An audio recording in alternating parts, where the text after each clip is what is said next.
தஞ்சை மாவட்டம் பாபநாசத்தில் பெய்த கனமழையால் 2000 வாழை மரங்கள் கீழே சாய்ந்து சேதமடைந்தன. இதுகுறித்து எமது செய்தியாளர் சுல்தான் வழங்கும் கூடுதல் விவரங்களை கேட்கலாம். சுல்தான், வணக்கம். எவ்வளவு விவசாயிகள் இதனால பாதிக்கப்பட்டிருக்காங்க, குறிப்பாக எந்தெந்த பகுதியைச் சேர்ந்தவர்கள் பாதிக்கப்பட்டிருக்காங்க, முழு விவரங்களை பதிவு செய்யலாம். வணக்கம்.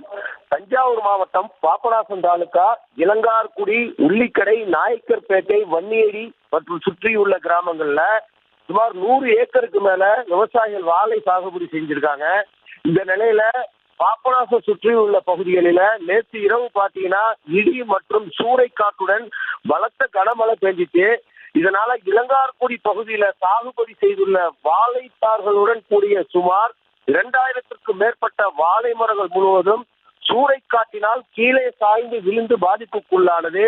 இதனால் பிஞ்சு தருவாயில் உள்ள வாழைக்காய்கள் மற்றும் வாழை இலைகளும் நாசமாகின.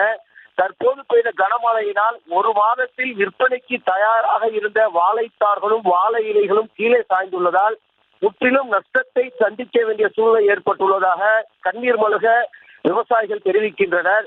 கீழே சாய்ந்து கிடக்கும் வாழை இலை மற்றும் வாழைத்தார்களை சம்பந்தப்பட்ட அதிகாரிகள் பார்வையிட்டு உரிய நிவாரணம் வழங்க வேண்டும் என தமிழக அரசுக்கு வாழை விவசாயிகள் கோரிக்கை விடுத்துள்ளனர். விவரங்களுக்கு நன்றி சுல்தான்.